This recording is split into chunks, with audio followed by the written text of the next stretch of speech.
దినానికి వెళ్దాం. దేవునికి స్తోత్రము కలుగున గాక. 4వది నిన్నటి దినాన బ్యాక్లాగ్ మనం కవర్ చేస్తూ 4 ముందుకి సాగడానికి ధైర్యం. 18వ అధ్యాయం 6వ వచనం ఏమైనా చదవాలి ఒకసారి తీసుంచిన వాటి తక్కువ చదవండి. 18వ అధ్యాయం 6వ వచనం. వారు ఎదురాడి వస్త్రం దులుపుకొని మీ రక్తాపరాధం మీ తల మీదను ఉండును, నేను నిర్దోషిని, ఇక మీదట అనుజనుల పోదని చెప్పి వారితో చెప్పి అక్కడ నుండి వెళ్ళి. సో ఇక్కడ ఈ ఊరోళ్ళు ఏం చేశారు? ఈ ఊరోళ్ళు ఇబ్బంది పెట్టారు, బెదిరించారు, కొట్టాలని చూశారు. ఇంకా చెప్పాలంటే ఆయన్ని నిన్న దినాన్ని చూసాం కదా, నీడలాగా పౌలుకి నీడలాగా. నీడంటే ఎప్పుడు కూడా మనల్ని విడిచిపెట్టి వెళ్ళదు, మన ఎక్కడుంటే అక్కడే నీడ ఉంటుంది. అలా నీడలాగా పౌలు నీడ ఏంటి? పౌలు నీడ ఏంటి ఏమా? పౌలు నీడ, పౌలుని వెంబడించిన నీడ ఏంటి? శ్రమలు. ఆ నీడ ఎవరు? యూదులు. ఎక్కడికి వెళ్తే అక్కడ ఏం చేశారు? యూదులు రావడం, వారు యూదులు ఆయన్ని ఇచ్చేయడం, బెదిరించడం, దమాయించడం, కొట్టడం, చాలా హడావుడి చేశారు. సో ఆయన నీడ ఏమిటంటే శ్రమ. అది కూడా ఎవరి వలన అంటే యూదులు వలన. ఓకే, మంచిది. సో కనుక అక్కడ నుంచి ఆయన కూడా ఇంతగా శ్రమలు ఇబ్బందులు వస్తున్నా కూడా పౌలు మట్టుకు ఎప్పుడు కూడా ఏం చేశాడంటే తను ముందుకే. స్పిరిట్ ఆఫ్ మిషనరీ జీల్ ఉన్నప్పుడు మనం ఎవరు మౌనంగా ఉండలేం. పాటలు పాడేటువంటి వాడు ఉన్నప్పుడు పాటలు పాడకుండా ఉన్నారు. కష్టమే కానీ నష్టమే కానీ శ్రమే కానీ అన్ని స్థితిలో కూడా ఆయన ఏం చేస్తారు? పాటలు పాడు. సో కనుక మంచిది. ఇప్పుడు ఈయన ఏం చేశాడు? ఈయనకి ఉన్నటువంటి జీల్ ప్రకారము ఎన్ని ఆటంకులు ఎదురులు బెదిరింపులు వచ్చినా కూడా పౌలు మట్టుకు సేవను ఆపలేదు. ఆయన సేవ చేసుకుంటూనే ఆయన ముందుకు వెళ్ళిపోయి ఉన్నట్లు మనం నిన్న దినాన్ని చూసాం. నెక్స్ట్ నెంబర్ 5, 5వ విషయం చూస్తే చాలా నిన్న దినాన్ని కూడా అది వివరించాను. కొంచెం టెన్షన్తో ఉన్నాడు, బాధతో ఉన్నాడు, కొంచెం ఇబ్బందులు ఉన్నాడు, చాలా ఆలోచిస్తూ ఉన్నాడు. ఎక్కడికి వెళ్ళినా ఏంటి నీడలాగా ఈ సమస్యలు, ఎక్కడికి వెళ్ళినా ఏంటి నీడలాగా ఈ యూదులు నన్ను మౌనం ఉంచట్లేదు, నన్ను వదిలేయట్లేదు, నా దాంట్లో ఏదో ఒకటి నన్ను వెంటాడు తప్పు పడతానే ఉన్నారు, ఏదో ఒక రీతిగా నన్ను నా పని అంతా పాడు చేయాలని చూస్తున్నారు.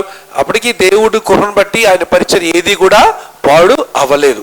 వచ్చాయి సవాళ్ళు, వచ్చాయి వెదింపులు, వచ్చాయి తన్నులు, తిట్లు, రాళ్ళు, వెడిదెబ్బలు, కొరడా దెబ్బలు అన్నీ వచ్చాయి. కానీ ఆయన ప్రయాసం మట్టుకు వృధా పోలేదు. హల్లెలూయా. సో కానీ లోపల బాధపడుతున్నాడు కనుక దేవుడు, ఇవన్నీ ఎరిగిన దేవుడు ఏం చేశాడు?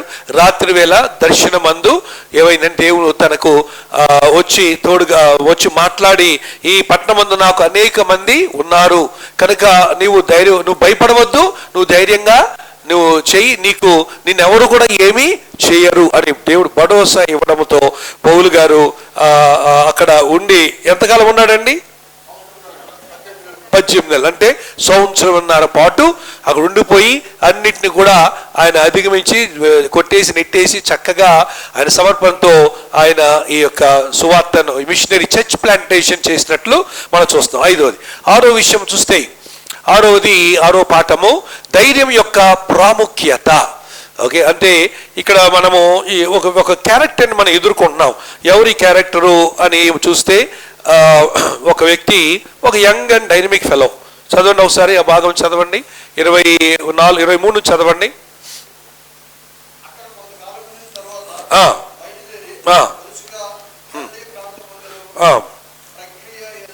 కన్క్రియ అందును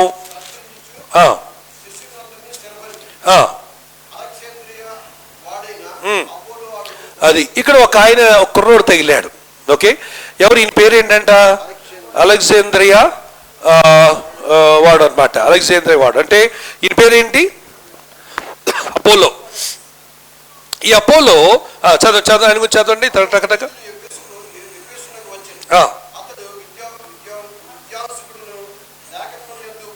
అతడు విద్వాంసకుడును లేఖను యందు ప్రావీణ్యుడై ఉండెను. అతడు ప్రభు మార్గం విషయమై ఉపదేశం పొంది తన ఆత్మయందు తీవ్రపడి జాతగా భాషలు అండి అపోలో గురించినటువంటి ఇంట్రడక్షన్ అనమాట. ఏమన్నా అతడు ప్రభు మార్గం విషయమై ఉపదేశము పొంది, ఎవరు చేసిన ఉపదేశం మనకైతే తెలియదు, కానీ మొత్తాన్ని ఎక్కడో he received the gospel and ఆయన సువార్త విన్నాడు, నమ్ముకున్నాడు. ఓకే, కానీ అక్కడ ఆయనకున్న చిన్న డ్రాబ్యాక్ ఏంటంటే ఉపదేశం పొంది తన ఆత్మయందు తీవ్రపడి యోహాను బాప్టిజం మాత్రమే. సో యోహాను ఇచ్చే బాప్టిజం ఏంటిది? మారు మనసు నిమిత్తమైన బాప్టిజం. కానీ అది దాటిపోయి అసలు చరిత్ర ఎక్కడికో వెళ్ళిపోయింది. ఎక్కడికి వెళ్ళిపోయింది? బాప్టిజము అది యోహాను ఇచ్చిన పశ్చాత్తాప కొర బాప్టిజం దాటిపోయి ఏకంగా బాప్టిజము యొక్క సాదృశ్యమైనటువంటి మరణము, సిలువ మీద యేసు ప్రభు వారు మన కొరకు మరణించి ఆయన బాప్టిజముకు సాదృశ్యమైన సమాధిలో ఆయన చేయబడి బాప్టిజం సాదృశ్యమైన రీతిలో సమాధిలో బయటికి లేచి, ఏమంటే శిష్యులు కూడా ఆయన దగ్గర ఆజ్ఞ పొందుకొని తండ్రి కుమార పరిశుద్ధాత్మ నామములో బాప్టిజం ఇవ్వండి అని చెప్పి యేసు ప్రభు చేత ఆజ్ఞ పొందుకొని ఈ సేవ చేస్తూ ఉంటే పాపం ఎవరో మరి ఈయన టీచరు, ఈయనకి ఎవరు బోధకుడు తెలియదు, కానీ అక్కడే ఉండిపోయాడు. ఎక్కడ ఉండిపోయాడు? మీరు గమనించాలి, యోహాన్ బాప్టిజం యోహాన్ చాలా మంది శిష్యులు ఉన్నారు. అందులో 2 శిష్యులు యేసయ్యని జాయిన్ అయ్యారు. అందులో ప్రముఖుడైన వారు ఎవరు? యోహాన్ దగ్గర నుంచి వచ్చేసి యేసయ్య దగ్గర జాయిన్ అయిన 2 శిష్యుల్లో ప్రముఖుడు ఎవరంటే యోహాను సువార్త రాసిన యోహాను. ఓకే, కనుక మిగతా చాలా మంది ఉన్నారు కదా. సో వాళ్ళు కూడా పాపం ఏదో చెప్పారు, యోహాను గురించి విన్నారు. యోహాను చెప్పిన ఇదిగో ఈయనే లోక పాపాలు మోసుకొని పోవు దేవుని గోరిపిల్ల అని యేసయ్యను నమ్మారు, విన్నారు. కానీ బాప్టిజం ఇచ్చే యోహాను బోధలోనే ఇప్పుడు చాలా మంది చూడు చెలికింపులోనే ఉండిపోయారు. ఇంత బోధ జరుగుతున్నా, ఇంత వాక్యం చదువుతున్నా కూడా కదా, ఇంత కోటాలు అవుతున్నా కూడా చిలికింపులో ఉండిపోయారు.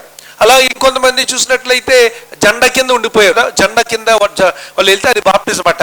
ఇలాగా ఉండిపోయారు. ఎంత ప్రత్యక్ష ఉన్నప్పటికీ కూడా ఏమండి మరి వారు అక్కడ ఉండిపోయారు. అలాగా ఈ అపోలో పాపం మంచి సూపర్ స్పీకర్, అద్భుతంగా మాట్లాడుతున్నాడంట. మంచి కనెక్షన్లు ఉన్నాయి. గ్రీకోడు కదా, మంచి చదువు ఉన్నవాడు కదా, అందుకని ఆ గ్రీకు ఆ జ్ఞానం అదంతా కలిపి చక్కగా బోధిస్తున్నాడు. కానీ ఒక్క లోపం. ఏంట లోపము? బాప్తిజం ఇచ్చు యోహాను మాత్రమే తెలుసుకునే వాడునైనను యేసును కూర్చిన సంగతులు వివరముగా చెప్పి బోధించుచు సమాజ మందిరంలో ధైర్యంగా మాట్లాడనారంభించాను. ఏం కావాలండి మనకు? చెప్పండి, ఏం కావాలి? ధైర్యం కావాలి. అంటే ఈయన చెప్పేది కొంచెం లోటుపాటు అయినా ధైర్యంగా చెప్పాడు. అంటే చాలామంది అంటారు కదా, అబద్ధం కూడా ధైర్యంగా చెప్పమంట. ఎన్ని అబద్ధాన్ని కూడా కొందరు ఎలా చెప్తారు? చాలా ఖచ్చితంగా అసలు ఇదే కరెక్టు అనేటట్టుగా చెబుతారు. అలా ఉంటుంది. ఈయన పని ఏంటంటే పాపం పూర్తిగా తెలియపోయినా చాలా ధైర్యంగా మొండిగా చెప్పి వెళ్ళిపోతున్నాడు. ఆయన చెబుతూ వెళ్తుండగా ఆయన గమనిస్తున్నారు ఈ యొక్క ఎర్లీ స్పిరిచువల్ పేరెంట్స్. ఓకే, ఆది ఆత్మీయ తల్లిదండ్రుల్లో ఒకరైన ఎవరు? అకుల, ప్రిస్సిల్లాలు. వీళ్ళు గమనిస్తున్నారు. పౌలు దగ్గర నేర్చుకున్నారు కదా, 18 నెలలు ఉన్నారు కదా పౌలు దగ్గర. ఆ బోధ అంతా విన్నారు, అని తెలుసుకున్నా. కానీ ఇప్పుడు ఈ కుర్రోడేమో చాలా హుషారుగా, మంచి ఎనర్జెటిక్గా, ఏమండి ఫేమస్ టీవీ స్పీకర్ లెవెల్లో మాట్లాడేస్తున్నాడు. జనం అంతా వింటున్నారు, మెచ్చుకుంటున్నారు. మంచి రిఫైన్డ్ లాంగ్వేజ్ అపోలో, గ్రీకు వాడు. ఏమండి కనుక ఆయన గురించి ఇక్కడ రాయబడిన మాట ఏంటంటే అలెగ్జాండ్రియా వాడు. అంటే అలెగ్జాండ్రియా అనేది గ్రీకు దేశంలో మూలపట్నం. అలెగ్జాండ్రియా వాడైన అపోలో అను ఒక యూదుడు ఎఫెసునకు వచ్చాడు. యూదుడే కానీ ఎక్కడున్నాడు? గ్రీకులో. అలెగ్జాండర్ సెటిల్ అయ్యాడు. సో మంచి అనుభవ జ్ఞానము. కానీ విచిత్రంగా ఏంటంటే యూదులకు ఈ ప్రత్యేకత ఉందండి. ఏంటి ప్రత్యేకత? డబ్బులో ప్రత్యేకత ఉంది, జ్ఞానంలో ప్రత్యేకత ఉంది. మీరు ప్రపంచంలో అది జ్ఞానవంతులందరినీ చూడండి, అందరూ యూదుడే. ఐన్స్టైన్ యూదుడే. ఏమండి మరి ఇంకా చెప్పాలంటే స్టీవెన్సన్, ఆర్ఎల్ స్టీవెన్సన్ రైలు ఇంజిన్ యూదుడే. ఎలక్ట్రిసిటీ కనుక్కున్నవాడు యూదుడే. అందరూ టాప్ మోస్ట్ ఇన్వెన్షన్స్ అన్నీ కూడా చేసిన వారు ఎవరంటే యూదులే. అది ధనికులు ఎవరంటే యూదులే. ఏమండి అది ఉన్నతమైన సైంటిఫిక్ రీసెర్చ్ చేసిన వారు అంటే ఎడారిలో, ఏమండి మరి ఎడారిలో తోటలను సృష్టించిన వారు యూదులే. అగ్రికల్చరల్ రెవల్యూషన్, గ్రీన్ రెవల్యూషన్ తెచ్చిందే యూదులు. సో ఎందుకంటే వారు దేవుని ప్రజలు, అందుకని దేవుడు ఆ ప్రత్యేకత వాడికి ఇచ్చాడు, ఆ ఆశీర్వాద నిబంధన ఇచ్చాడు. అందుకని వారు ఏం చేసినా కూడా స్పెషల్. అలాగా కుర్రోడు కానీ గ్రీకులో అలెగ్జాండర్ పెరిగినప్పటికీ కూడా యూదుడు ఆయన కూడా మంచి జ్ఞానాన్ని సంపాదించుకున్నాడు. ఒకరు అంటే ఏంటని మనం నేర్చుకోవాల్సిన పాఠం ఏంటంటే బైబిల్ ఎంత తెలిసినా, ఓకే బైబిల్ కూర్చున్న సారాంశం ఎంత తెలిసినా కూడా మనకు యేసు ప్రభు గురించి తెలియకపోతే మనకు అంత సున్నా. మీ పాయింట్ అర్థమైందా?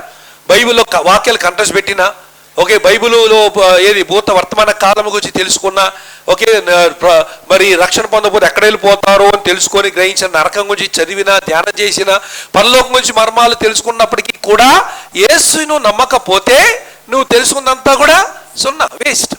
ఇప్పుడు ఈయన పరిస్థితి అన్నమాట. ఇది అకుల ప్రిసిల్లా మొట్టమొదటి ఆత్మీయ స్పిరిచువల్ ఫ్యామిలీ వారే. ఈరోజు చాలా ఫ్యామిలీస్ ఏమిటంటే చాలా కుటుంబాలు ఆదరించి అనేక మంది స్టూడెంట్స్కి లేదా యవనస్తులకు కొన్ని కుటుంబాలు ఆదరిస్తూ ఉంటాయి. వాళ్ళకి ఇంట్లో పిల్లల్లాగా పెంచుతారు, ఆత్మీయంగా ఎక్కడో ఇల్లు దాటి హాస్టల్ ఉంటారు కదా. అలాగా విశాఖపట్నంలో కొన్ని యవనస్తులు విద్యార్థుల మధ్యన సేవ చేసే సంస్థలు కొన్ని ఉన్నాయి. ఓకే, నేను కూడా పెళ్లి కాకముందు ఆ విధంగా నేను ఆ కుటుంబానికి ఇంట్లో వాళ్ళలాగా ఉండేవాడిని. ఓకే, ఆత్మీయ ఈ విశాఖపట్నంలో ఆత్మీయ తల్లిదండ్రులు ఫస్ట్ వాళ్ళే. అలాగా ఆత్మీయ తల్లిదండ్రులు అవసరమైనట్టు వారు ఉన్నారు, ఆత్మీయ తండ్రులుగా ఉండవలసిన అవసరం కూడా ఉంది. ఏ పాత్ర మీదనేది మీరు తెలుసుకోవాలి. మీ దగ్గరికి వచ్చిన వారి బట్టి మీకు అర్థమవుతుంది ఏంటి, మీరు ఆత్మీయ తల్లిదండ్రులుగా ఉండాలా లేక ఆత్మీయ బిడ్డలుగా ఉండాలా అనేది మీకు అర్థమవుతుంది. అది మనం తెలుసుకొని జాగ్రత్తగా. ఇప్పుడు ఈయన గమనిస్తూ వచ్చారు ఎవరు, అకుల ప్రిస్కిల్లా. గమనిస్తూ వచ్చిన తర్వాత అంతా చెప్పేందుకు విన్నారు. విన్న తర్వాత చూడండి, అక్కడ ప్రిస్కిల్లా అకుల విని 26వ వచనం, అతని చేర్చుకొని దేవుని మార్గము మరీ పూర్తిగా అతనికి విషిదపరచి. జాగ్రత్త గమనించాలి. పబ్లిక్లో ఈయన్ని ఏమయ్యా నువ్వు ఏం మాట్లాడుతున్నావు, కుర్రోడు కానీ కాస్త చాలా తప్పులున్నాయి, తేడాలు ఉన్నాయి అని ఆయన్ని పబ్లిక్గా విమర్శించలే, పబ్లిక్గా ఆయన్ని తీసి పడేయలే.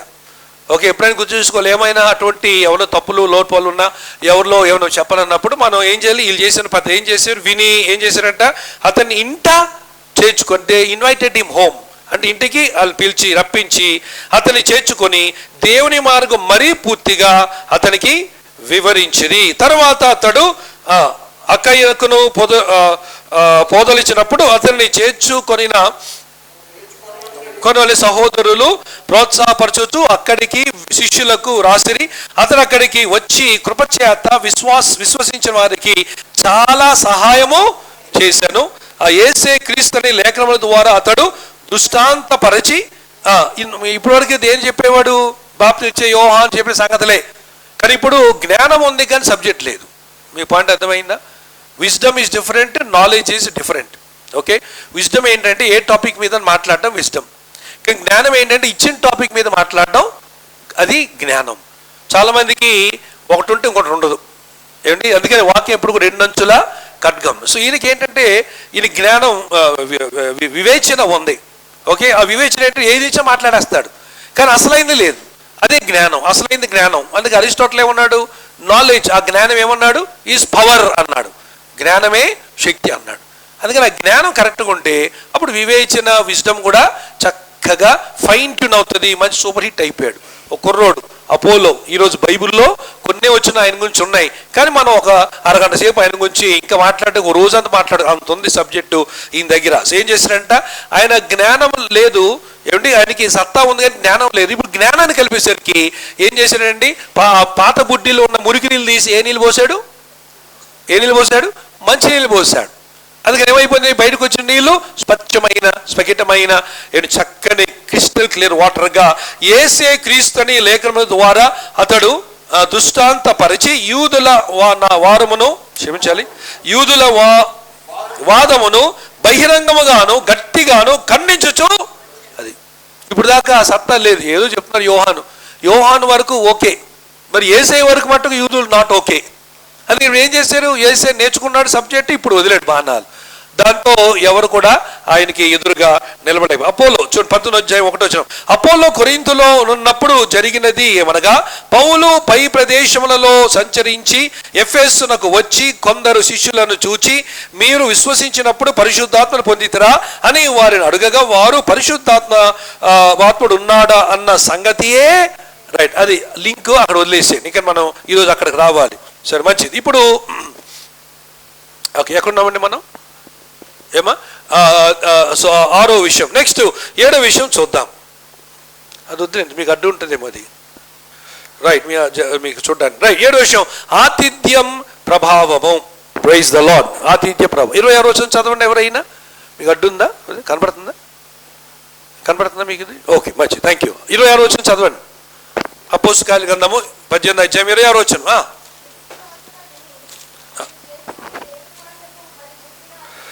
సో ప్రిస్కిల్లా అకులాలు విని, సో ఏమైంది ఇక్కడ? ఆయన ఆతిథ్యము ప్రభావం అంటే ఎవరు ఆతిథ్యం ఇచ్చారు, ఎవరు ప్రభావితులయ్యారు? ఎవరు ఆతిథ్యం ఇచ్చారు, ఎవరు ప్రభావితం అయ్యారు? తక్కువ చెప్పాలి. అకుల ప్రిస్కిల్లా ఏం చేశారు? ఒక ఆసక్తికి ఉన్నాడు కానీ జ్ఞానం తక్కువ ఉంది కనుక అతన్ని తోసివేసి తీసివరే బాబు నువ్వు చాలా నేర్చుకోవాలి, అంత గమ్ముగుండు, తొందరపడి రెచ్చిపోయి మాట్లాడగాని అనలే.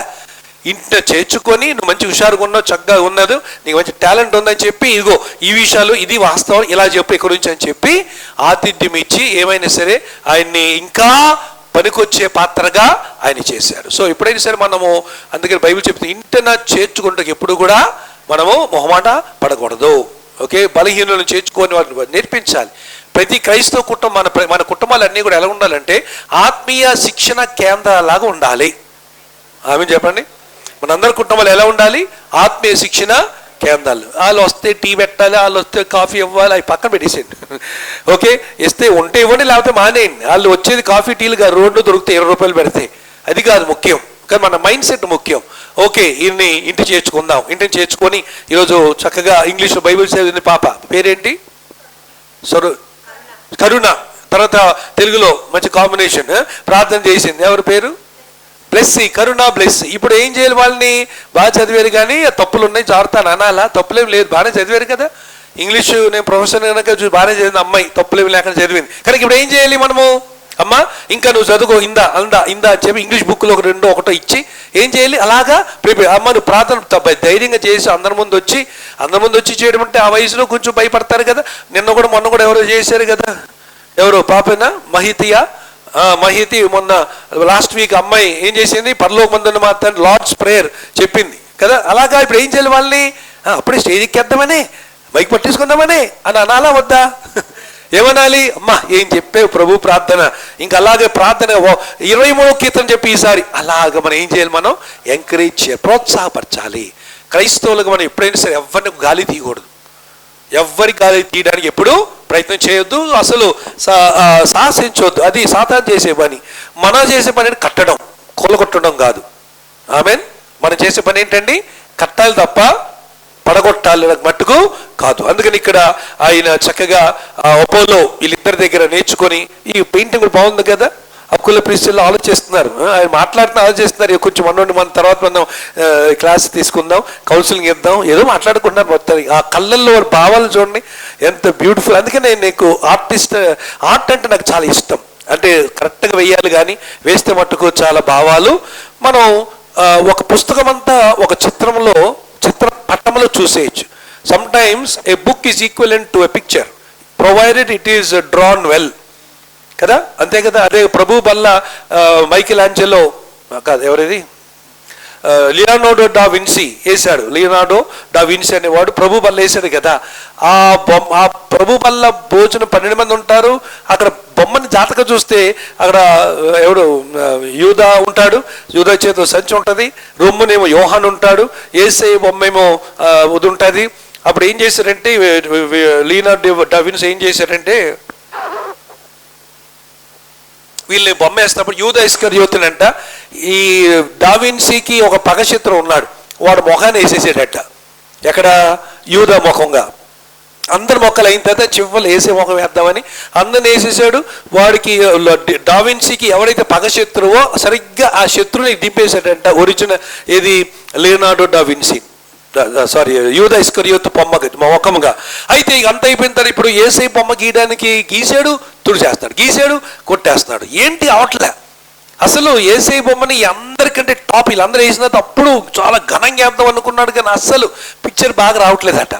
అప్పుడు ఇంకా మరి దేవుని నాతో మాట్లాడడం ఏదో మొత్తానికి ఏమైంది తర్వాత అప్పుడు తను ఒప్పుకొని నా శత్రుని క్షమించకపోతే క్షమాపణకర్తకు ఆయనకు పోలికి నేను ఎలాగేస్తానని చెప్పి అప్పుడు ఈ యూదా ఇస్కరియోతు మొక్కమును మార్చి తన పగశత్రువుగా ఉన్న వాడిని తీసేసి సామాన్యుడు ఎవరో ఊరు పేరు తెలియనటువంటి వ్యక్తి ముఖం గీసిన తర్వాత అప్పుడు ఇప్పుడు మీరు చూస్తున్న ఆ లార్డ్స్ టేబుల్ అనే పెయింటింగ్లో యేసయ్య ఆ చక్కని దైవికమైన ఏమండి అతి కరుణామయుడుగా ఆ చిత్రపటాన్ని మనకు అందించగలిగాడు. హల్లెలూయా. సో నువ్వు ఎవరిని క్షమిస్తే తప్ప నీకు కూడా రూపురేఖలు ఉండవు.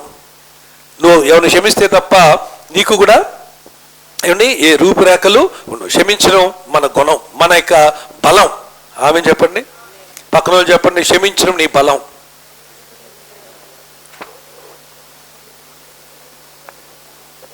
ఎందుకని ఇంత వెళ్ళి చెప్పుకుంటున్నారు? క్షమించడం ఇష్టం లేదా, లేకపోతే క్షమించడం కష్టమా? Praise the Lord. That is greatness of Christianity కదా. ఇంత పాపులైన మనందరినీ దేవుడు ఏం చేశాడు? ఒప్పుకోగానే ఓకే క్షమించబడేసాడే, మరి మనకే అంత కష్టం. ఐ మీన్ క్షమించడం అనేది ఏమని చెప్పాను? క్షమించడం అనేది మన యొక్క బలం.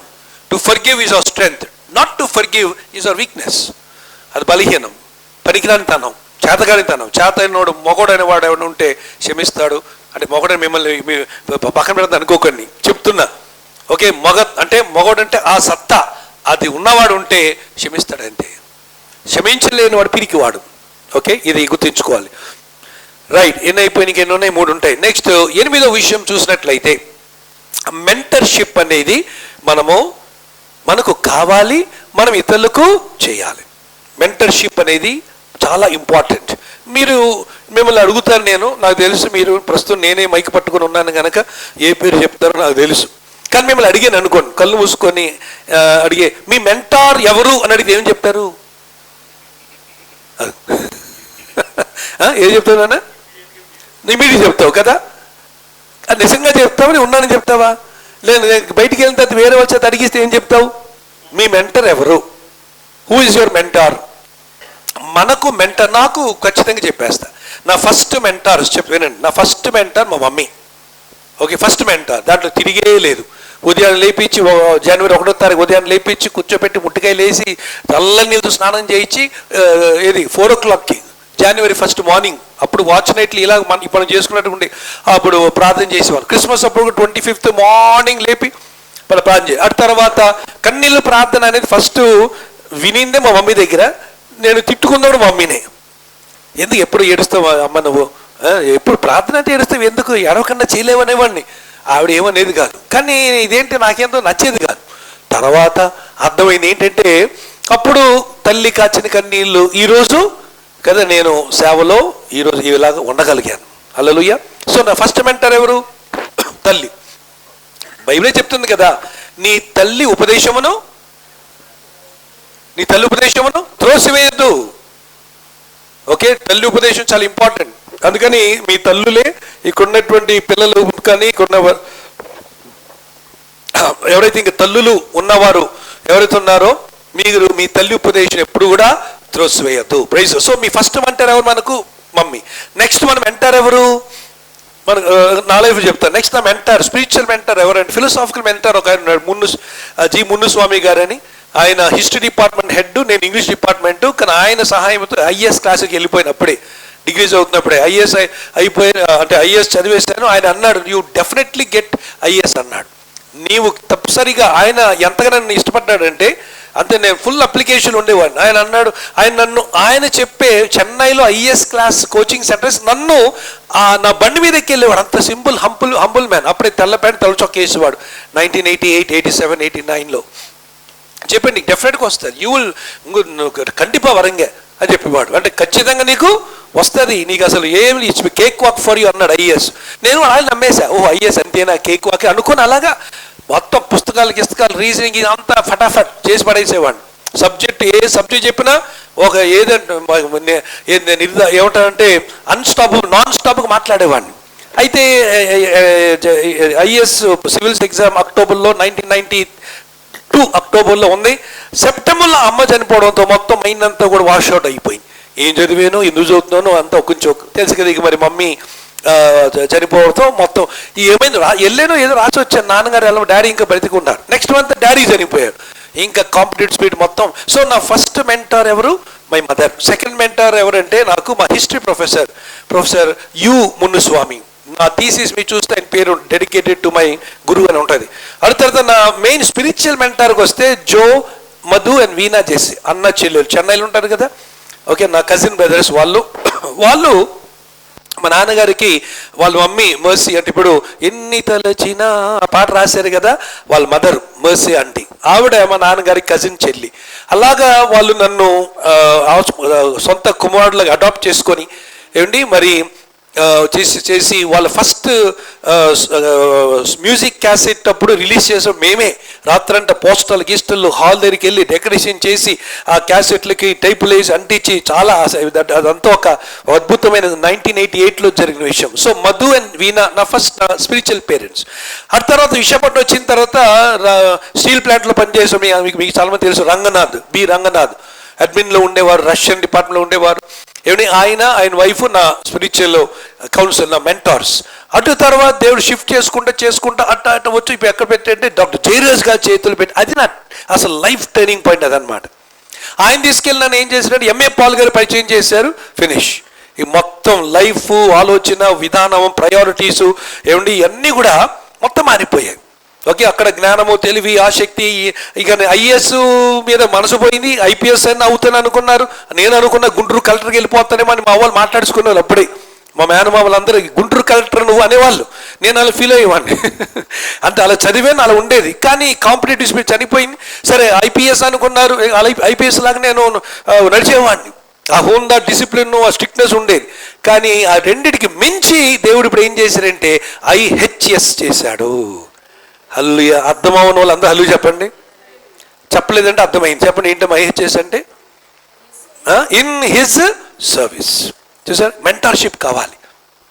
ఓకే, మెంటార్షిప్ కావాలి. ఇవన్నీ మిమ్మల్ని అడిగితే ఓకే, నేను అంటే నా జీవితంలో నా మూమెంట్ బట్టి నాకు మారుతూ వచ్చారు. మీరు అందరు ఇక్కడ చర్చిలో కొన్ని సంవత్సరాలు ఉన్నారు కనుక మరి మీరు మీ మెంటారు దగ్గర ఎన్నో ఉన్నాయి నేర్చుకోవడానికి, పొందుకోవాలంటే. ఓకే, మీరు పొందుకోవడమే తప్ప ఏమండి మిస్ అవడం ఏమీ లేదు కదా. ఈరోజు సాయంకాలం ఒక గొప్ప దైవజనుడు, ఇంకొక ఆత్మీయ మెంటర్ ఉన్నాడు, బ్రదర్ ఎస్ఆర్ మనోహర్ గారు అని. ఆయనకి నేను 2-3 సార్లు తర్జుమా చేశాను. విశాఖపట్నం సభలంటే ఆయనవి.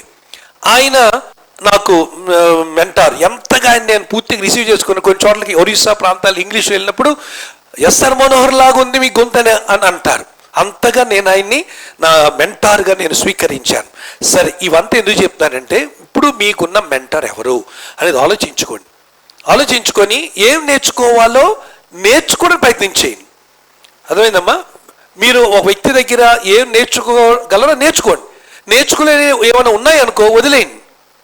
అవి వేరే వాళ్ళకి అవసరం, మీకు కాదు. Praise the Lord. నా మైండ్ అర్థమైందా ఏమా? అన్నీ మీకు అవసరం కాదు. అందుకని మాకు ఈ మెసేజ్లో 7 పాయింట్స్ చెప్తాను. 3 పాయింట్స్ మీకు అవసరం, 4 పాయింట్స్ రాసుకోండి, వినండి. కానీ అన్ని పాయింట్స్ అందరికనే అని అక్కడ ఏమి లేదు. ఒక పాయింట్ ఒకరికి, కొందరికి అన్ని పాయింట్లు, కొన్ని పాయింట్లే. అందుకే మీ మెంటార్షిప్లో మనము ఏమండి ఆ మెంటర్షిప్ అనగా మనం ఆ మనిషితో మాట్లాడుతూ తెలుసుకొని నేర్చుకొని, ఓకే, ఆ మనిషి దగ్గర మనం సంప్రదించి పూర్తిగా పరిపక్వతలోకి రావాలి. ఇప్పుడు ఎవరు వచ్చారు ఇక్కడ పరిపక్వతలోనికి? చెప్పండి, ఎవరు వచ్చారు? అపోలో. ఓకే, తర్వాత చూసుకోండి. ఆయన చక్కగా యేసే 28 వచ్చిన యేసే క్రీస్తుని లేఖనముల ద్వారా అతడు దృష్టాంతపరచి, ఆ భాష చూసారా?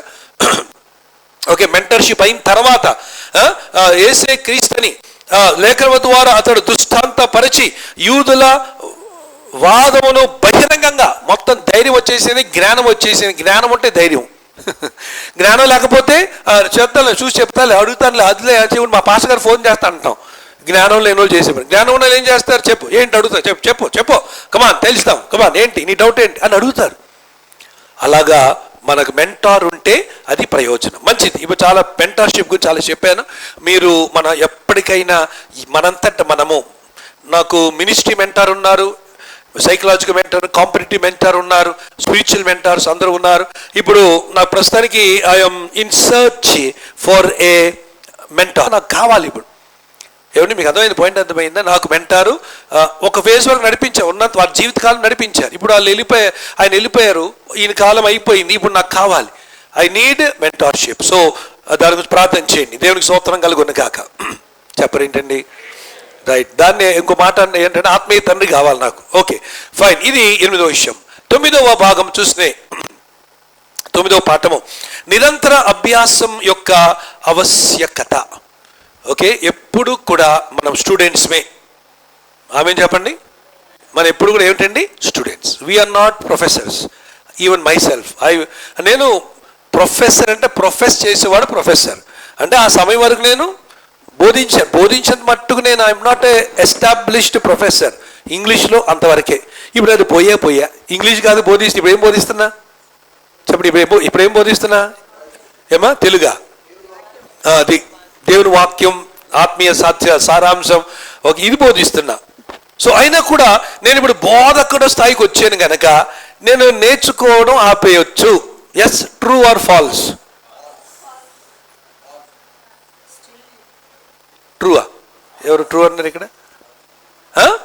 నేను బోధించే స్థాయికి వచ్చాను. మీ అందరి ముందు ధైర్యంగా నిలబడి బైబిల్ తెరవకుండా, కాగితం లేకుండా, పుస్తకం లేకుండా, కళ్ళు తెరిసేలే ఓకే, ఇంకా ఎక్కడ నోట్స్ గీట్స్ హ్యాండ్ బుక్ ఏమి లేకుండా 2 గంటలు మాట్లాడతా కనుక నేను ఏమంటుంది వాగ్దాటితో ఏమండి మరి ఇక ఏ సబ్జెక్ట్ ఇచ్చినా బైబిల్లో మాట్లాడే దానికి వచ్చాను కనుక ఇక నేను నేర్చుకోవాల్సిన అవసరం లేదు.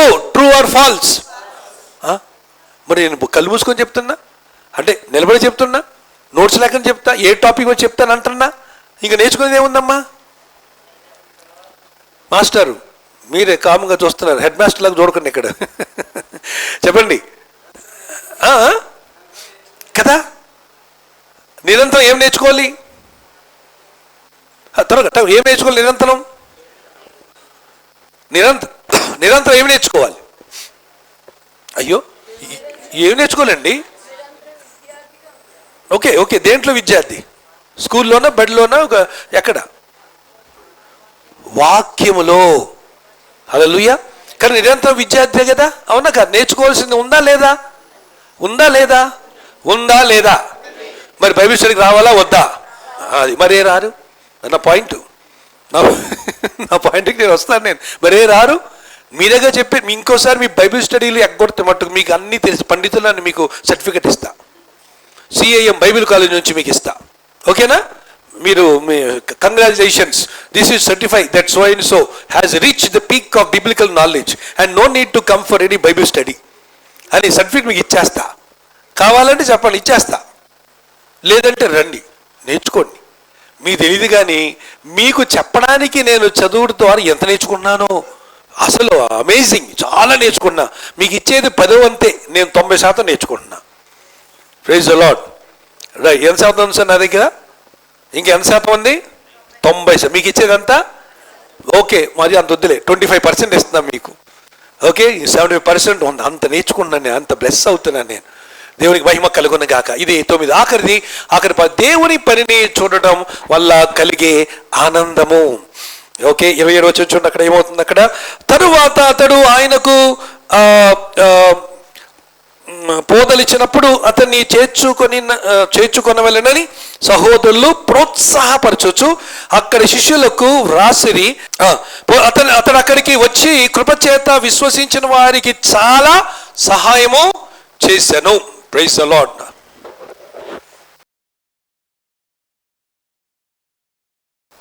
ఓకే, సో కనుక దేవుని పని చూడడం వల్ల కలిగే ఆనందం ఏమైపోయింది? వీళ్ళందరూ కూడా లేదండి. ఇప్పుడు ఫర్ ఎగ్జాంపుల్ మనకు సార్ మొన్న ఎవరో చెప్పారు, మరి మొన్న ఒక స్పీకర్ ఉన్నారండి, రేపు మీటింగ్స్ ఇది హోలీ వీక్లో 3 వస్తారు కదా, ఆయన మంచి మెసేజ్ ఇస్తున్నారు, వాళ్ళు పిలవండి, వాళ్ళు పిలుద్దాము అని అడిగారు. ఓకే అనుకున్నాం. మొత్తానికి 3 సెట్ అయ్యారు.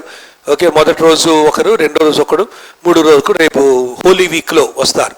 కానీ వాళ్ళ గురించి మనం చెప్పడానికి, వాళ్ళు పిలవడానికి గల కారణం ఏంటి? వాళ్ళ గురించి ఇతరులు చెప్పిన సారాంశం బట్టి.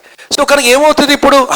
ఎస్, డేవిడ్ డ్రైగ్ ఉన్నారండి, ఆయన ఎండ్ టైమ్స్ బాగా చెప్తారు, ఆయన హోలీ స్పిరిట్ బాగా చెప్తారు, ఆయన పిలిస్తే మంచిది, మన సంఘానికి ఇది వస్తుంది అని చెప్పి అనుకుంటే ఎలా ఉంటుందో అలాగే ఇప్పుడు ఈయన గురించి, ఎవరి గురించి? అపోలో గురించి జనాలందరూ వాళ్ళు చెప్పుకుంటున్నారు, పిలుచుకున్నారు. అందరూ కూడా ఆతిథ్యం, అపోలో వస్తాడా, మా ఇంట్లో ఉంటాడు, మా ఇంట్లో పెట్టుకుంటాం అని వీళ్ళందరూ ముందుకు వచ్చిన విధానాన్ని మనం 27వ వచనములో మనం చూస్తున్నాం. సో దీన్ని బట్టి అకుల ప్రిస్కిల్ల వాళ్ళు ఏమండి పౌలు దగ్గర వాళ్ళు విన్నారు, పౌలు దగ్గర వారు సలహాలు తీసుకున్నారు, పౌలు దగ్గర సబ్జెక్ట్ నేర్చుకున్నారు. ఆ తర్వాత వారు చాటుకి వినాలి, పైకి చూడండి. అకుల ప్రిస్కిల్ల వాళ్ళు పౌలు దగ్గర ఏమయ్యారు చెప్పండి? అది నేను ఒక మాట వాడి, ఏ మాట అది? ఎవరు కావాలని చెప్పాను? మెంటార్. సో పౌలు దగ్గర ప్రిస్కిల్లా అకుల్లాలు ఏం చేశారు? మెంటర్షిప్ పొందారు కనుక వాళ్ళు ఉంచుకున్నారు వాళ్ళ దగ్గర. వాళ్ళు ఏం చేశారు? అపోలోని మెంటారింగ్ చేశారు. సో మనం పొందుకున్నది మనం వేరే వాళ్ళకి ఇవ్వాలి. మనం ఏం నేర్చుకుంటున్నామో అది వేరే వాళ్ళకి నేర్పించాలి. పాస్ అని అవ్వాలి. బైబిల్ ఎలా వచ్చింది అనుకుంటున్నారు మన చేతికి ఈరోజు? పాత నిబంధన ఎవరు రాయలేదుగా, మోషే దగ్గరే రాశాడు.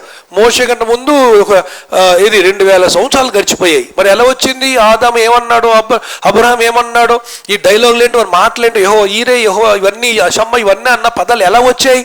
మోషే రాసింది, ఫస్ట్ రాసింది మోషే. కానీ 2000 సంవత్సరాల చరిత్ర అయిపోయింది కదా. అవంతా ఎలా వచ్చిందంటే నోటి మాట ద్వారా. దాన్ని ఓరల్ హిస్టరీ అంటారు. అంటే వాక్కు పూర్వకమైన చరిత్ర, లిఖిత పూర్వకమైన చరిత్ర మోషేతో స్టార్ట్ అయింది. కానీ అలా మనం చెప్పుకోవాలి. అలాగా మీరు ఏం మెంటరింగ్ పొందుకున్నారో దాన్ని మీరు ఇతరులకి చెప్పి మెంటరింగ్ చేయాలి. మీ శైలిలో చేయండి. మీకన్నా సండే స్కూల్ పిల్లలు ఉన్నారుగా మీ ఇంట్లో ఇళ్ళలో, వాళ్ళకి మెంటరింగ్ చేయండి. చెప్పా ఫస్ట్ మెంటర్ ఎవరన్నా నాకు? మమ్మీ. మీరు మమ్మీలు ఉన్నారు, డాడీలు ఉన్నారు. కనుక మీ పిల్లలకి మీరు ఏం చేయడం మొదలెట్టాలి? మెంటరింగ్ చేయడము మొదలెట్టాలి. దేవుడు ఈ యొక్క భాగమును దీవించును గాక. సమయం అంతా ఈరోజు దీనికి అయిపోయి ఉన్నది. ఆయన పర్లేదు, మంచి విషయాలు మనం నేర్చుకున్నాం. కనుక ఇప్పుడు మరి దీంట్లోకి మనం వచ్చాం. ఏంటంటే విశేషణీయమైన అద్భుతములు. ఇందులో 3 భాగాలు ఉన్నాయి. ఓకే, విశేషమైన దాంట్లో 3 భాగాలు. నంబర్ 1, మొదటి భాగం ఎఫెసు శిష్యులు పరిశుద్ధాత్మలో బాప్తిజం పొందుట. 19వ అధ్యాయం 1-7 వచనాలు. ఎఫెసులో ఉన్నటువంటి శిష్యులు పరిశుద్ధాత్మలో బాప్తిజము పొందుట. సో మన అపోస్తలుల గ్రంథములో ఏమండి హోలీ స్పిరిట్ బాప్టిజం ఎంతో స్పష్టంగా క్లియర్గా ఓపెన్గా రాయబడింది, వివరించబడింది. కనుక అందరూ కూడా పరిశుద్ధాత్మను పొందుకోవాలి. చిన్నలని లేదు, పెద్దలని లేదు. మనకు ఆయన ఆత్మ లేనివారు ఆయన ఆత్మ లేనివారు నా అని ఎవరు అన్నారు ఇక్కడ? అక్కడ నా ఉండదు. ఏముంటుంది అక్కడ? ఆయన వారు. ఆయన ఆత్మ లేని వారు ఆయన వారు కారు. సో మనము ఆత్మను పొందుకో. ఇది మొదటి విషయం. నంబర్ 2, రెండోది, ఎఫెసు పట్టణములో పౌలు తన నిరంతర పరిచర్యను కొనసాగించుట. ఎన్ని అడ్డులు వచ్చినా, ఎంతమంది బెదిరించినా, ఎంతమంది వద్దు కాదు కూడదన్నా, ఓకే, ఎంతమంది ఇబ్బందులు పెట్టినా, ఎంతమంది కూడా ఆయన్ని కొట్టినా, తిట్టినా, అవమానించినా, నిందించిన, ఒంటి నిండా గాయలు చెరసాల లోపల భాగంలో వేసినా కూడా పౌలు మట్టుకు ఆగే ప్రసక్తే లేదు. మన భాషలో చెప్పాలంటే తగ్గేదే లేదు. ఏ విషయంలో తగ్గేది లేదమ్మా? సువార్త మిషనరీ వర్క్లో, సువార్త ప్రకటించట్లో అస్సలు ఎక్కడ తగ్గలేదు పౌలు గారు. ఎన్ని ఒంటి నిండా గాయాలున్నా తగ్గలేదు, శ్రమలున్నా తగ్గలేదు, బెదిరించినా తగ్గలేదు. అసలు మనకు చాలా ఆశ్చర్యమైన వ్యక్తి పౌలు. వెరీ డేరింగ్ అండ్ డాషింగ్ అంటే ఈయనే. ఏదో వాడేస్తుంటాం కానీ మన మాట మనకు వీఆర్ నాట్ క్వాలిఫైడ్. ఆ డేరింగ్ డాషింగ్ మనలో ఎవరు ఉన్నారని నేనైతే అనుకోను. ఎందుకంటే డేరింగ్ డాషింగ్ అంటే ఈ ముఖ్యంగా పౌలు గురించి చదివిన తర్వాత, ఈయన ఎంత డేరింగ్ ఎంత డాషింగ్ చదివిన తర్వాత ఇంకెవరు కనపడరు మనకు. అవునా? ఎంత డేరింగ్ ఎంత డేరింగ్ అంటే వెళ్ళిపోవడం, చెప్పేయడం, ఆయన ఈయన లేక డాషింగ్ ఎంత అంటే జైల్లోంచి రావడం, మళ్ళీ వెంటనే సువార్త ప్రకటించడం. చాలా ఆశ్చర్యమైన క్యారెక్టర్ ఈయన. ఓకే, నిజంగా. అందుకనే దానికి షార్ట్ టైం, ఇగో ఇంతే నీ టైము, ఈ టైం గ్యాప్లో ఏం చేస్తావో చెయ్యి అని ఏదో టైం బౌండ్ ఇచ్చినట్టుగా, ఒక కాంట్రాక్ట్ టైం ఉన్నట్టుగా వెళ్ళిపోయాడు. ఆయన కాంట్రాక్ట్ టైం ఏమీ లేదు, కాకపోతే ఆసక్తి ఉంది. ఆయన ఆసక్తి అలాగా. అందుకనే ఒక మాట అన్నాడు. ఏమన్నాడంటే, క్రీస్తు ప్రేమ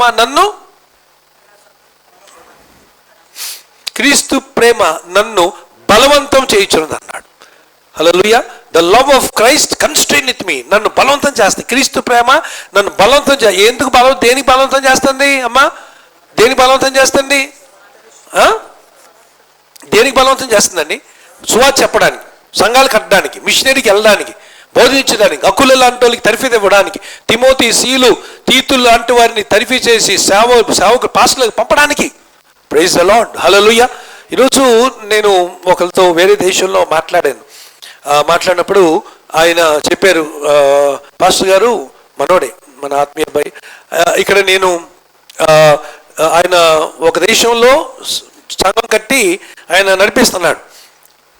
ఈరోజు మేము ఫోన్లో మాట్లాడినప్పుడు ఇంకొక నెక్స్ట్ పక్క దేశానికి నేను మిషనరీని చేసి పంపిస్తున్నానండి.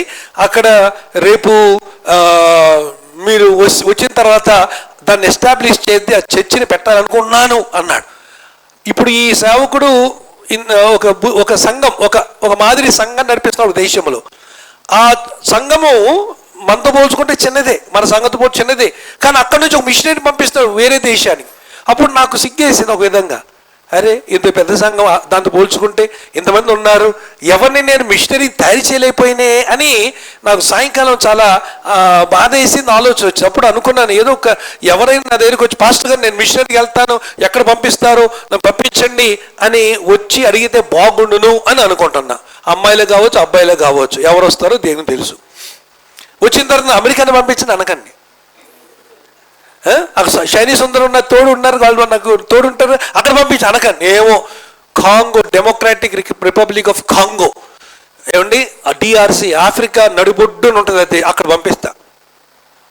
మీకు అర్థమైంది? అసలు నాకు చాలా బాధ వేసింది, ఎందుకంటే అరే మన చర్చ్ నుంచి మిషనరీని ఒక్కరిని పంపించలేదే అని. సో మీలో ఎవరికైనా ఆశ ఉంటే చెప్పండి. ఏమో మీరు విదేశమే అనుకోకండి, విదేశం పంపించాలని నాకు ఉంది, కానీ దానికి ముందు ఎక్కడ పంపించి ఎక్కడికి వెళ్ళాలి? మీరు పక్కన శ్రీకాకుళం ఆముదాల వలస వెళ్ళాలి, అక్కడ చేయాలి మిషనరీ పని. ఎక్కడ పంపిస్తే అక్కడికి వెళ్ళి నేర్చుకుని తర్వాత దేవుని చిత్తపట్టి ఏమో మన చర్చ్ నుంచి, మన సంఘంలోంచి మిషనరీ లేచుదురుగాక. ఈరోజు బైబిల్ ప్రార్థన చేసి చదివిన వాళ్ళలో ఒకరు వచ్చుదురుగాక. అమ్మో అంకుల్ ఇప్పుడు వెళ్ళిపోతాం, దేవునికి మహిమ కలుగు. అదే తొక్కు పని అనుకుంటున్నారా? ప్రార్థించండి, మన సంఘం నుంచి కనీసం ఒక మిషనరీని ఈ సంవత్సరం అని కాదు, ప్రభు టైంలో మన సంఘం నుంచి మనలో ఉన్న వారిలో ఒకరిని మిషనరీకి పంపించదుము గాక. ఆమెలు బలి అంటామండి, ఆమెలకి ఏమీ తక్కువ లేదు. ఎక్కడ మనుషులు, దాని కొరకు ప్రార్థన చేయండి. రైట్, ఇది ఎఫెసు పట్టణంలో పౌలు కొనసాగించే పరిచయం. నంబర్ 3, 3వ భాగంలో ఆఖరి భాగము.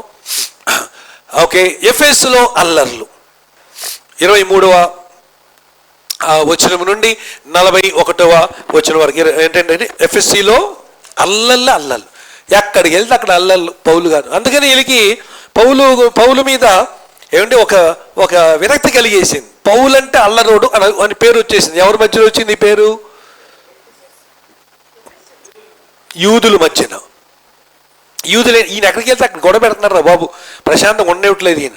ఏసై చెప్పిన పని అదే, నేను ఎందుకు వచ్చాను అన్నాడు. ఎవరెవరికి మధ్యన? తండ్రి కొడుకుల మధ్యన గొడవ పెట్టుకొచ్చాను అన్నాడు. వాళ్ళకి అర్థం కాలే. అంటే అర్థం ఏంటంటే సత్యం చెప్తా, ఈ సత్యం చెప్పినప్పుడు అసత్యం అనేది ఉడుకుతుంది. ఆ అసత్యం అనేది ఉడకడం వల్ల ఏమైపోద్ది చెప్పండి? రెండు వేరైపోతాయి. పాలు బాగా మరగదీసి ఏమైపోద్ది? ఇరిగిపోద్ది. ఏం వేరైంది చెప్పండి అక్కడ? నీరు పాలు వేరైపోతాయి. అలాగా మన జీవితంలో మన యొక్క లైఫ్లో మన పరిచర్య విషయంలో చూస్తే ఏమండి మనకు ఇవి ఈ యొక్క ఎదురీతలు ఇవన్నీ వస్తూ ఉంటాయి. ఎక్కడైతే అన్ని హ్యాపీగా ఉంటామో స్పిరిచువల్గా డెడ్ అని అర్థం. అన్నీ మీ లైఫ్లో అన్నీ సానుకూలంగా అనుకూలంగా ఓకే ప్రశాంతంగా నీ లైఫ్ ఉందంటే అర్థం ఏంటంటే ఆత్మీయంగా చనిపోయేవన్న స్థితిలో ఉన్నామని అర్థం. కదలికలు లేనిది ఏది? చచ్చినది. మళ్ళీ చెప్తున్నా, కదలిక లేనిది, స్పర్శ స్పృహ లేనిది దేనికి? మరణించింది, మృత్యుతుల్యమైన దానికి. కానీ కదలిక స్పర్శ స్పృహ ఉన్నది ఎవరికి? దేనికి?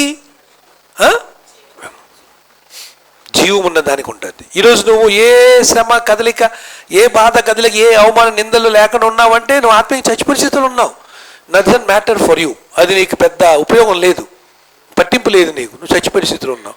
కానీ నువ్వు అనుదినము దర్శనాల గురించి చింతిస్తున్నావా? ప్రార్థన గురించి పోరాడుతున్నావా? ప్రార్థనలో పోరాడుతున్నావా? వాక్యములో ఇంకా వెళ్ళాలి, ఇంకా శ్రమలు, ఇంకా అపోహాలు, నిందలు, అవమానాలు ఇవన్నీ నీకు ఎదురవుతున్నాయి అంటే అర్థం ఏంటనమాట? అర్థం ఏంటి? నువ్వు ఆత్మీయంగా బ్రతుకున్నావు, నువ్వు చావలే. Praise God. మనం రివర్స్ అనుకుంటాం, నేను దేవుల్లో ఉంటే ఎందుకు నాకు రావాలి శ్రమ అని అంటారు చాలా మంది కదా. ఎంతమంది బోల్డ్ మంది ఉంటారు, గుప్పుడు దొరుకుతారు. మరి దేవుల్లో నాకు ఎందుకు జరగాలి, నాకు ఎందుకు ఇలా అవ్వాలి? నేను దేవుని నమ్ముకున్నాను కదా, నేను చర్చికి వెళ్తున్నాను కదా, సంఘంలో కరెక్ట్గా ఉన్నాను కదా, అయినా కూడా మరి ఎందుకు ఇలా జరగాలి? ఎందుకు మొన్న ఎవరో చనిపోతే అడిగారు ఎందుకు ఇలా అన్నాను. మరి ఎందుకు ఇలా అంటే దీనికంటే బెటర్ లోకంలో ఉన్నారమ్మా, ఎందుకు ఇలా అంటారేంటి మీరు అన్నా? దేనికన్నా బెటర్ లోకము దేనికన్నా బెటర్ లోకం అండి? ఏది దేనికన్నా బెటర్ లోకము? అది. అసలు ఇప్పుడు మీరు ఒకవేళ ఫోన్ కనెక్ట్ అయితే ఫోన్ చేసి అడగండి, మాకు చింత ఉంది, బాధ ఉంది, కాస్త వచ్చి ఓదార్చి వెళ్ళండి అని అడగండి, చచ్చినా రారాలు. అసలు చచ్చిపోయాడు, ఇంకేం వస్తాడు? రారు. ఎందుకంటే అమ్మో ఆ సన్నిధి, ఆ ప్రశాంతత, ఆ నెమ్మది మనం అనుకుంటాం. బాధ మనకుంటుంది మిగిలిపోయింది కనుక. కానీ చనిపోయిన వారు బైబిల్ యోబు రాస్తున్నారు కదా, చనిపోయిన వారికి ఏ బాధ, ఏ భావన, ఏ భావోద్రేకములు ఉండవు. సూర్యుని కింద జరుగు వాడితో వారికి వంతు లేదు. ఫినిష్. There happy. రమ్మన్న రారు. కనెక్ట్. అది ఫోన్ చేస్తే రింగ్ అవుతాయి ఎత్తరాళ్ళు. ఇంటిగా నుంచి వచ్చి అమ్మ బాబు అక్కడ మా ఆవిడ ఏం చెప్తాడు, మా ఆయన ఏం చెప్తాడు, అమ్మ బాబోయ్. ఒకవేళ ఫోన్ రింగ్ అయినా కూడా ఎత్తరు. వద్దు, అయిపోయింది, నా ఘట్టం అయిపోయింది, నేను నిత్యత్వంలోకి వచ్చేసా, నిత్య సమాధానంలోకి వచ్చేసా, నిత్య శాంతిలోకి వచ్చేసా. కనుక అటువంటి నిరీక్షణ మన దేవునికి స్తోత్రం కలుగున్న కాక. మంచిదండి. ఇప్పుడు మనము పాఠాల్లోకి వెళ్దాం త్వరగా. ఓకే, ఈ పాఠాల్లో మనం చూసిన విశేషమైన అద్భుతములలో చాలా ఉంది ఈ యొక్క 19 అధ్యాయములో. కానీ ఒక 10 పాఠాలు గమనించారు. ఎప్పుడు ఎన్ని పాఠాలు చెప్తున్నాను నేను? 10 పాఠాలు చెప్తున్నాను. మొత్తం అధ్యాయం అంతా కవర్ చేస్తూ నేను చెప్తున్నాను. నంబర్ 1, మొట్టమొదటి పాఠం ఏమిటంటే పరిశుద్ధాత్మ శక్తి. ఓకే, ఇది మొట్టమొదటి పాఠం. ఇది ఇక్కడ మనం గమనించినట్లయితే పౌలు గారు చేస్తున్నటువంటి ఈ యొక్క పరిచయం అంతట్లో, ఓకే, మరి ఆయన పవర్ మినిస్ట్రీ చేశాడు, చనిపోయిన వాడిని లేపాడు. ఓకే, తర్వాత ఇంకా చెప్పాలంటే అద్భుతాలు చేశాడు. ఏంటి, రోగులు దయ్యాలు వెలగొట్టాడు. పవర్ మినిస్ట్రీ అంతా, పౌలుదంతా కూడా పవర్ మినిస్ట్రీ. హీలింగ్ మినిస్ట్రీ ఉంది. అన్ని 9 వరాలు వాడినవాడు ఈయనే. ఆయన వాడిన వరాలు బట్టి 9 ఉన్నాయని మనం రాశాడు. అర్థమైందమ్మా? ఆయనకి 9 ఉంటాయని తెలియదు, ఇంకెక్కువ ఎన్ని బోళ్ళు ఉంటాయి ఆయనే రాశాడు. కృపావరాలు 9, ఆ సేవా వరాలు, పరిచర్య వరాలు 5, గృహ నిర్వాహకపు వరములు 24. మొత్తం ఎంతది? ఎన్నండి అయినాయి చెప్పండి లెక్క? 9 కృపావరాలు, 5 పరిచర్య వర మినిస్ట్రీ, ఇదేమో గిఫ్ట్స్ ఆఫ్ గ్రేస్ ఇదేమో మినిస్ట్రీ గిఫ్ట్స్. ఓకే, ఇంకా 24 ఏమంటారంటే స్టూవర్డ్షిప్ గిఫ్ట్స్ అంటారు. మొత్తం ఎంత లెక్క? ఎంతండి లెక్క? 38. అది 38. ఇది కూడా చాలా లిమిటెడ్ లిస్ట్. ఇంకా ఎగ్జాస్టెడ్ లిస్ట్ ఒకటి ఉంది. ఎగ్జాస్టివ్ లిస్టు ఒకటి ఉంది. ఎగ్జాస్టివ్ లిస్ట్ అక్కడ ఇచ్చాను. ఎగ్జాస్టివ్ లిస్ట్ అంటే ఏంటంటే ఇంకా మొత్తం 60 ఉన్నాయి నా దగ్గర. లిస్టు ఎప్పుడైనా మ్యాగజైన్లు వేస్తాను, మీరు మరి అది చూడండి. మ్యాగజైన్ మీకు ఇచ్చేది సరదాగా కాదు, మీరు చదువుతారని ఇస్తున్నాం, రైట్? మీకు 40 విషయాలు, గోరు నిలువెచ్చతనం ఒక సూచన, 40 సూచనలు రాశా. ఎవరైనా చదివారా? 1 అయినా చదివామ్మా? ఒకరు చదివేవా? Thank you. నీకు స్వీట్ ఇస్తా, చాక్లెట్ ఇస్తా, తర్వాత గలు మంచిది. సరే, కనుక ఇందులో మనము చూస్తే పరిశుద్ధాత్మ దేవుని గురించినటువంటి ఏమండి ప్రత్యక్ష. ఈరోజు మనకు చెప్పాలంటే ఏమంటారంటే అందరికీ కూడా సంఘములో ఏదో ఒక వరం ఉంది. వరములు లేని వారు ఎవరు సంఘములో లేరు. ప్రభు నమ్ముకున్నప్పుడు ఆయన ఆత్మ దత్తపుత్రాత్మలో రావడంతో డెఫినెట్లీ ఆయన ఎప్పుడు కూడా, ఇప్పుడు మన ఇంటికి వెళ్తే, ఇంటికి ఏమైనా భోజనాన్ని పిలిచారు అనుకోండి, ఎలా వెళ్తాం చెప్పండి? ఎలా వెళ్తాం? క్యారేజీలు పట్టుకొని వెళ్తామా? ఇంటికి భోజనానికి పిలిస్తే ఎలా వెళ్తాం చెప్పండి అమ్మా? ఏదో ఒక స్వీట్సో, ఫ్రూట్సో, చాక్లెట్టో, లేకపోతే ఏదో తీసుకెళ్ళి ఒట్టి వెళ్తే ఇప్పుడు వెళ్ళాం కదా, అంతేనమ్మా? మీరు సీరియస్ చూస్తున్నారు. ఒట్టి వెళ్తే ఇప్పుడు వెళ్తామా? లేదు, ఎప్పుడు ఏదో ఒకటి తీసుకెళ్తాం. అలాగే పరిశుద్ధాత్మ మన దగ్గరికి వచ్చినప్పుడు కూడా ఎప్పుడు ఖాళీ చేతులతో రాడు. ఆమె చెప్పండి, ఎప్పుడు ఖాళీ చేతులతో పరిశుద్ధాత్ముడు మన దగ్గరికి వచ్చి రాడు. ఏదో ఒకటి తీసుకొస్తాడు, ఏదో ఒక వరం. ఈ యొక్క 38 వరాలు, ఇంకా పై వరాలు చాలా ఉన్నాయి. అండ్ ఈ వరాలన్నింటిలో ఏదో ఒక మినిమం నేను అనుకుంటాను ఒక్కరిలో కనీసం 2 to 3 వరాలు ఉంటాయి అనుకుంటాను నేను. ఆమెన్. మీరు ఇంటికి వెళ్ళి ఏమండి అడగండి, అజయ్ని అడగమ్మా, ఏమండి నాకు ఏ వరాలు ఉన్నాయి అడగండి. సహనం ఉండొచ్చేమో, పేషెన్స్ ఒక వరమే కదా. తర్వాత మంచి కుకింగ్ కూడా it's gift. It's stewardship gift. Maths cooking, కొందరు జనం 2-3 బాగా చేయరు, 10 మంది వచ్చారనుకో సూపర్గా చేస్తారు ఏందో.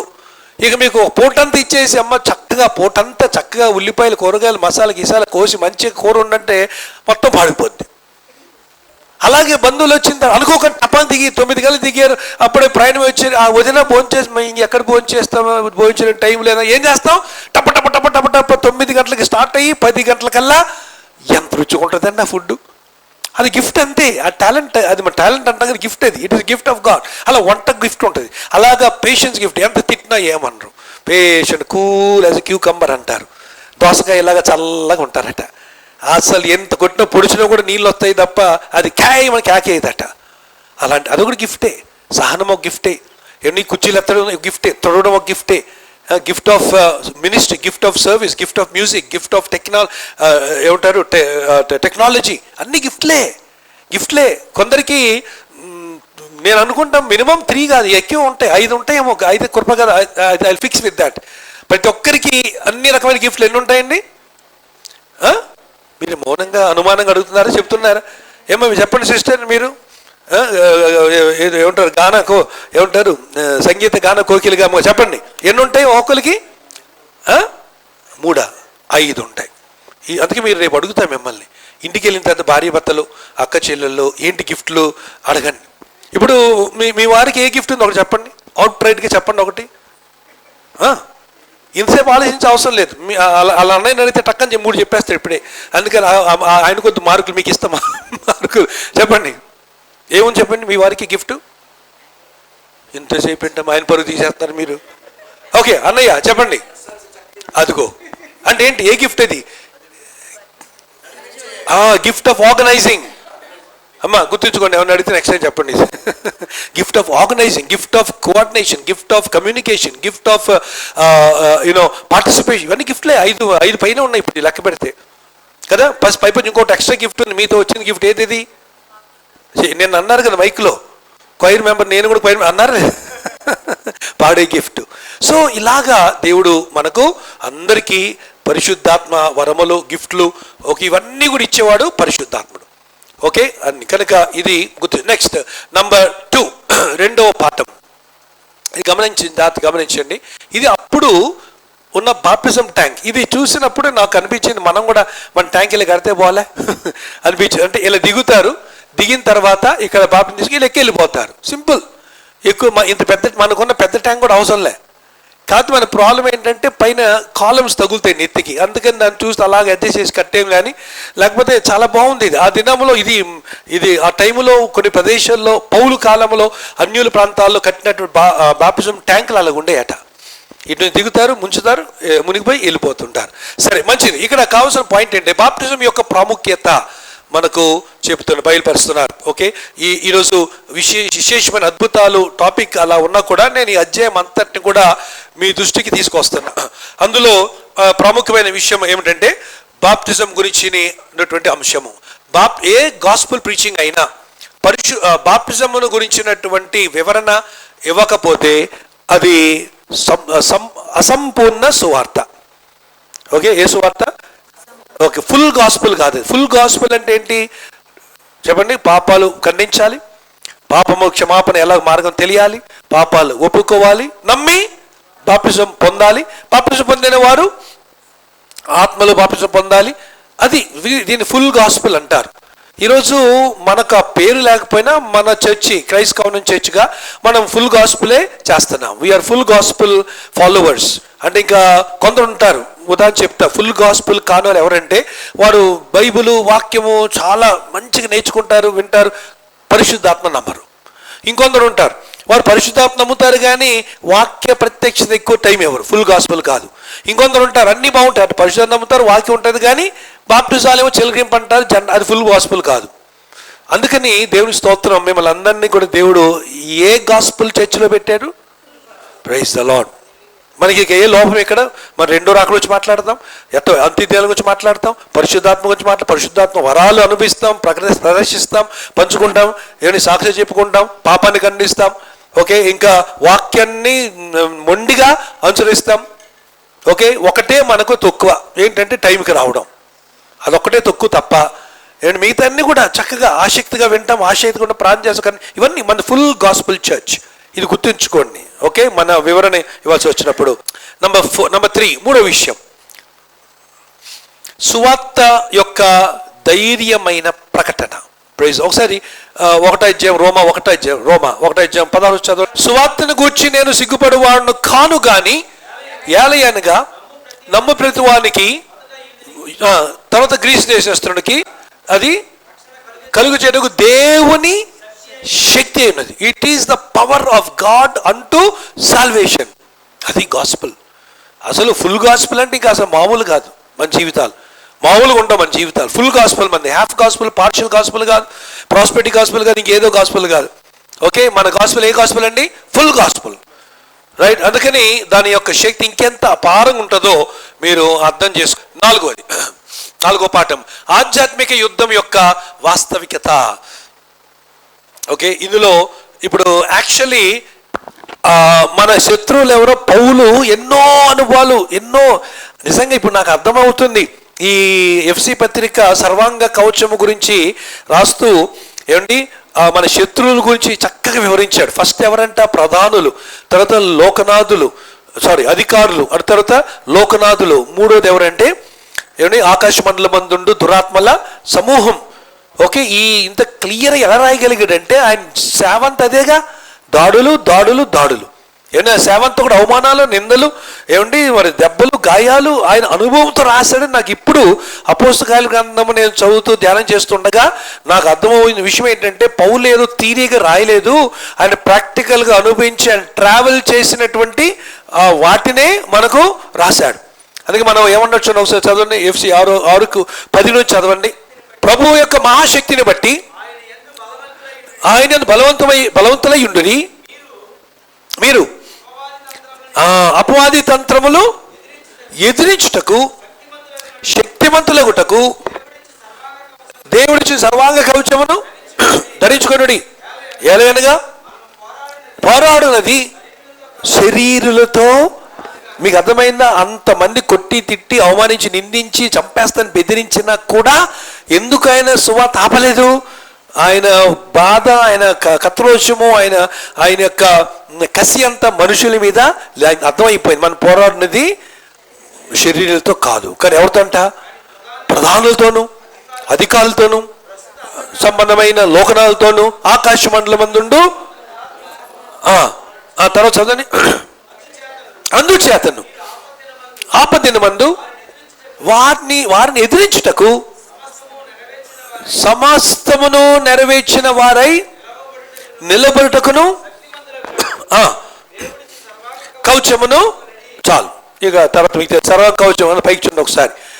మీకు గుర్తుంచుకోవాలి, ప్రధానులు, వారి కింద అధికారులు, వారి కింద లోకనాథులు, వారి కింద దురాత్మల సమూహం. వీళ్ళు అందరూ పైన ఉంటాడు వాడు. ఎవడు? దయ్యముల అధిపతి బెయల్జెబూబు అని. ఎవడాడు? లూసిఫర్ గాడు. వీళ్ళందరికీ హెడ్ వాడు డిస్ట్రిబ్యూట్ చేస్తాడు డ్యూటీస్ అన్నీ కూడా. ఓకే, అయితే వీళ్ళు ఎదిరించాలంటే మనం ఏం వేసుకోవాలన్నాడు పౌలు? సర్వాంగ కవచం. అందులో పైకి చూడండి, టైం లేదు కానీ సమయం వచ్చింది చెప్తున్నాను. పైకి చూడండి అందరూ ఒకసారి. ఇలా పెట్టండి, అందరూ చేపెట్టుకుని ఇలాగ చెప్పండి. రక్షణను శిరస్త్రాణము, రక్షణను స్థానము. ఓకే, శిరస్సుకు రైట్, అంటే హెల్మెట్ ఆఫ్ సాల్వేషన్, రైట్.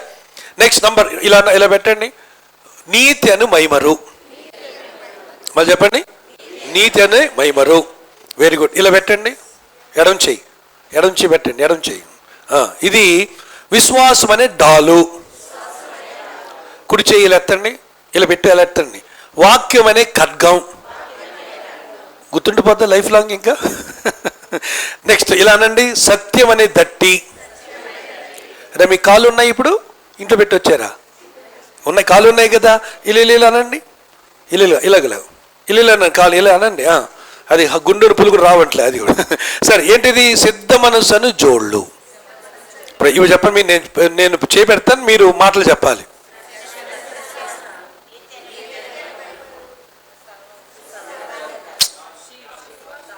ఏ డాలు? డాలు అంటే కాదు. తర్వాత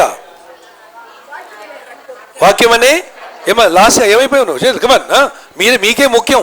మేము ఏది అస్తమించే సూర్యుడు, మీరందరూ కూడా ఉదయించే సూర్యుడు. చెప్పండి బ్రదర్, చెప్పండి ఏంటిది? ఇది డాల్. ఇది ఏదమ్మా, ఏమైంది? డాలు రైట్. తర్వాత నా కాలు కనపడితే వెళ్ళానండి అల్లు అది ఇది సిద్ధ మనస్సును చూడు. ఇవి ఎందుకు ధరించుకోవాలంట? వాళ్ళతో పోరాడడానికి. ఎవరు?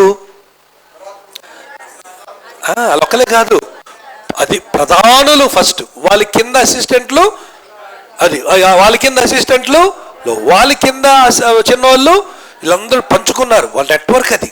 సాతాన్ నెట్వర్క్ ఎంత ఎలా ఉందో ఆలోచించండి. మనకు కూడా ఏముంది? రాష్ట్రం, అది రాష్ట్రపతి, ప్రధానమంత్రి, తర్వాత చెప్పండి గవర్నర్లు, తర్వాత ఎంపీలు, ముఖ్యమంత్రులు, ఎమ్మెల్యేలు, అలాగే సబ్ కలెక్టర్లు, ఇలాగ ఎలా అయితే హైరార్కీ ఉందో వాళ్ళకి హైరార్కీ ఉంది. సో డిమానిక్ ప్రపంచమంతా ఆర్గనైజ్డ్, వాళ్ళు బాగా ఆర్గనైజ్డ్ అయి ఉన్నారు. సాతాను గారు నేర్చుకున్నాడు కదా, పరలోకంలో ఉన్నప్పుడు, దేవుని దగ్గర ఉన్నప్పుడు అని నేర్చుకున్నాడు. అందుకని అలాగే పెట్టాడు. ఓకే, దయ్యాల లోకానికి కూడా ఒక హైరార్కీ పెట్టేశాడు. అందుకనే మనం చాలా జాగ్రత్తగా ఉండాలి. మనం పోరాడేది శరీరంతో కాదు. అందుకని ఎప్పుడు మనిషి మీద కోప్పడకండి, మనిషిని మీద అరవకండి, మనిషిని సిలువేయకండి, మనిషిని తిట్టకండి, మనిషిని ఏమండి ఏది పడితే అది అనకండి. ఎందుకంటే మనిషి కాదు, ఏంటనమాట, మనిషి వెనకాల ఉన్న దురాత్మలు, లేతే అనిపిస్తున్నటువంటి దురాత్మలు. అందుకనే ఎవరైనా మళ్ళీ అన్నారనుకో, కాము ఉండడమే, దేవా ఈ వ్యక్తి నన్ను అన్నాడు కానీ ఈ వ్యక్తి కాదు, వ్యక్తి వెనకాల అనిపిస్తున్నాడు, వాడిని తరిమి ఈయన్ని క్షమించు, మార్చు. అది మన ప్రార్థన. మనసులో పెట్టుకొని పగ, అసూయ, దగ పెట్టుకొని కొద్ది కాలం పాటు ఈ లోకంలో మన జీవితం ఇంట్లో తక్కువ ఆవిరైపోతుంది. ఇంత అల్పమైన జీవితం మనం ఎందుకు పాడు చేసుకోవాలి? ఉన్న కాలము ప్రశాంతంగా, సమాధానంగా, సంతోషంగా, ఏమండి ప్రేమిస్తూ, క్షమిస్తూ, దేవుడు చూపిన గుణాలు పంచుకుంటూ జీవించడమే. ఫినిష్. ఇంతలోపు మనం నీ దేవుని నేను తీసుకెళ్తాను, నా దేవుని నువ్వు తీసుకెళ్తావా? ఏం లేదుగా. ఎవరి లెక్క వాళ్ళు చెప్పుకోవాలి కదా. అందుకని మనం ప్రేమతో, క్షమాపణతో, అసలైన శత్రువు ఎవరో గుర్తెరిగి ఆ శత్రువుని ఎదిరిస్తూ మనం జీవించాలి. ఆమెన్. నా మాటలు అర్థమైన వాళ్ళు చెప్పండి. Right, okay. ఇది 4వది. నెక్స్ట్ 5వ పాఠం, పశ్చాత్తాపం యొక్క పరివర్తన. పశ్చాత్తాపం యొక్క పరివర్తన. పశ్చాత్తాపము కావాలి. పశ్చాత్తాపము ఎలా ఉంటుందో మనకు తెలుసు. రైట్. పశ్చాత్తాపము మనము కవర్ అవుతుందా? ఇక్కడ ఈ పొజిషన్ కవర్ అవుతుందా? Right, okay, good, thank you. పశ్చాత్తాపం యొక్క ఇది ఉండాలి. సో మనం ఇక్కడ ఈ రైట్, ఓకే, సరే. సో పశ్చాత్తాపం లేకపోతే ఏమండి మనము రక్షణ పొందామని చెప్పడం అసంభవం. Okay, you need repentance. పశ్చాత్తాపం అనేది మనకు కావాలి. ఓకే, అయితే టైం లేదు కనుక వీటిని నేను లోపలికి వెళ్ళట్లేదు, ఎందుకంటే చాలా టైం అయిపోయింది. మరి నేను ముగించాలి, ఈ సబ్జెక్ట్ కంప్లీట్ చేస్తాను చూడండి. అందుకని మనము ఓకే అక్కడ ఉంచేద్దాం. నెక్స్ట్ నెంబర్ 6, 6వ పాఠంకి వెళ్ళిపోదాం. 6వ పాఠం, సువార్త వ్యాప్తి. 19వ అధ్యాయంలో 20వ వచనము మనం ఒకసారి అక్కడ టచ్ చేద్దాం చూడండి అక్కడ. రైట్. ఇంత ప్రభావముతో ప్రభు వాక్యము ప్రబలమై వ్యాపించెను. ఎంత ప్రభావము? మనం 14-18 చదువుదాం. విశ్వసించిన వారు అనేకులు వచ్చి తాము చేసిన వాటిని తెలియజేసి ఒప్పుకొనిరి. అది పశ్చాత్తాపం రెఫరెన్స్. అది నేను ఈ అధ్యాయం రెఫరెన్స్ రాయలేకపోయాను, టైం లేక. మీరు రాసుకోండి. 18 వచ్చినది. విశ్వసించిన వారు అనేకులు వచ్చి తాము చేసిన వాటిని తెలియజేసి ఒప్పుకొనిరి. మరియు మాంత్రిక విద్య అభ్యసించిన వారు అనేకులు తమ పుస్తకములు తెచ్చి అందరి ఎదుట వాటిని కాల్చివేసిరి. వారు లెక్క చూడగా వాటి వెల 50,000 వెండి రూకలాయను. ఇంత ప్రభావముతో ప్రభు వాక్యము ప్రబలమై వ్యాపించెను. దేవునికి స్తోత్రములు కలుగునుగాక. అంటే చెప్పండి హల్లెలూయా. ఇందులో ఒక ఇన్సిడెంట్ జరిగింది పైన. ఏంట ఇన్సిడెంట్? కొంచెం ముందుకు వెళ్దాం. 14 వచనం. యూదుడైన స్కెవాయును ఒక ప్రధాన యాజకుని కుమారులు 7 అలాగు చేయుచుండిరి. ఎలాగ చేయుచుండిరి? ఇదిగో ఇది చూడాలి. చెప్పండి ఎలాగ చేస్తున్నారంటే వాళ్ళు కొంచెం వెనక్కి వెళ్ళినట్లయితే, పౌలు ప్రకటించు యేసు తోడు మిమ్మును ఉచ్చాటన చేయుచున్నాను అను మాట చెప్పి దయ్యములు పట్టిన వారి మీద ప్రభువైన యేసు నామమును ఉచ్చరించుటకు పూనుకొనిరి. దయ్యం పట్టిన వ్యక్తి దగ్గరికి ఈ 7 వెళ్ళారు. ఒకళ్ళు కాదు, మళ్ళీ ఎంతమంది వెళ్ళారు? ఎవరు వీళ్ళందరూ? స్కేవా, ప్రధాన యాజకుడైన స్కేవా కొడుకులు. వీళ్ళు శిష్యులు చేసిన స్టైలు చూశారు, శిష్యులు వాడిన మాటలు విన్నారు. అందుకని ఏం చేశారు? పో దయ్యమా పో, యేసు నామములో పో అంటున్నారు. అప్పుడు ఆ దయ్యం ఏమంది, ఒరేయ్ నాకు నాకు యేసు తెలుసు, నాకు పౌలు తెలుసు, మీరెవర్రా అంది. దెబ్బకి మొక్కలు చూసుకున్న 7 మేము ఎవరైతే ఏసునాలు పో అంటే, మీరు ఎవరు అసలు నన్ను గద్దించడానికి, మీరెవరు నాకు చెప్పడానికి అని చెప్పి ఏం చేశారంట, ఆ 7 ఉతికారేసింది దయ్యం పట్టినోడు. బట్టలు చింపేసి లిటరల్గా కింద పైన కూడా బట్టలు చినిగిపోయిన వస్త్రాలతో ఏలాడుతుంటే అలా పరిగెత్తుకుని ఇంటికి వెళ్ళారట. అలా తరిమి కొట్టాడు. ఎవడు? దయ్యం. ఎవరిని? స్కెవా కుమారులు. ఎందుకంటే వీళ్ళకి జీవితం లేదు, అధికారం కావాలి. సో అధికారం ఉండాలంటే ఏం కావాలి చెప్పండి? ఏం కావాలి? క్రీస్తులో జీవం ఉండాలి. క్రీస్తులో జీవం లేకపోతే అధికారము లేదు, నువ్వు నిరాయుధు అయిపోతావు. అందుకని పౌలు అన్నాడు, మీ జీవము మీ జీవము క్రీస్తుతో కూడా దాచబడి ఉంది. So our life is in Christ. Only then you can cast out demons and do miracles. అద్భుతాలు చేయడానికి కానీ, దయ్యాలు వెళ్ళగొట్టడానికి కానీ ఎలా సాధ్యమవుతుందంటే మన జీవము క్రీస్తులో ఉన్నప్పుడే. దేవునికి స్తోత్రం కలుగున్న గాక. రైట్, ఇంకా చాలా ఉన్నాయి, మరి టైం లేదు మనం. అందుకని నెక్స్ట్ ఎన్నో పాయింట్ అండి ఇది? 2 minutes. ఓకే, 7వ పాయింట్లో ఓకే, మత్తయి సువార్త 15 చూసినట్లయితే శిష్యత్వానికి వెల. అందరూ ఇది ఒకసారి చదవాలి, ఒకసారి చూడండి. ఇది చాలా ఇంపార్టెంట్ ప్యాసేజ్. మనం యేసు నమ్ముకుంటే కష్టాలు పోతాయి, రోగ జబ్బులు పోతాయి, దీవులు వస్తాయి, ఆశీర్వాదాలు వస్తాయి, ఉద్యోగాలు వస్తాయి, ప్రమోషన్లు వస్తాయి, స్వస్థ వస్తాయి. ఇంతవరకే కానీ చదవండి. 16:24. అప్పుడు యేసు శిష్యులను చూచి, ఎవడైనా నన్ను వెంబడించుకొని ఎడల తన్ను తాను ఉపేక్షించుకొని తన శిలువ. ఎవరి శిలువ ఇది అంటే? ఎవడు తనంటే? అంతే, ఏసై శిలువ లేదు. చాలా మంది అక్కడ పొరపడుతూ ఉంటారు. ఏసై శిలువ మోయగలమా మనం? ఏసై మోసిన శిలువ లోక పాపములు శిలువ, అది మనం ఎడ మోస్తాం? అందుకని తన శిలువ ఎత్తుకొని తను తాను ఉపేక్షించుకొని తన శిలువ ఎత్తుకొని నన్ను వెంబడిపోవాలను. తన ప్రాణమును రక్షించుకొనగోరువాడు పోగొట్టుకుంటాడు, కానీ నా నిమిత్తం తన ప్రాణం పోగొట్టుకున్నవాడు. ప్రైజ్ ద లార్డ్. ఇదే రెఫరెన్స్ లూకా సువార్త 14 25-35 కూడా ఉంటుంది. ఓకే, కనుక గుర్తుంచుకోండి. మరి మనం దేవుని వెంబడించడానికి ఖరీదు ప్రభు కట్టాడు, కాకపోతే జీవించడానికి ఓకే మన రక్షణ ఖరీదు వేసే కట్టాడు, జీవించడానికి ఖరీదు మనం కట్టాలి. అదే శిష్యుని యొక్క వేళ. దేవుడి మాటలు దీవించును గాక. మిగతా 3 రేపు చూద్దాం. టైం ఫాలో అవుతున్నాం కనుక దేవుడి స్తోత్రం కలుగును.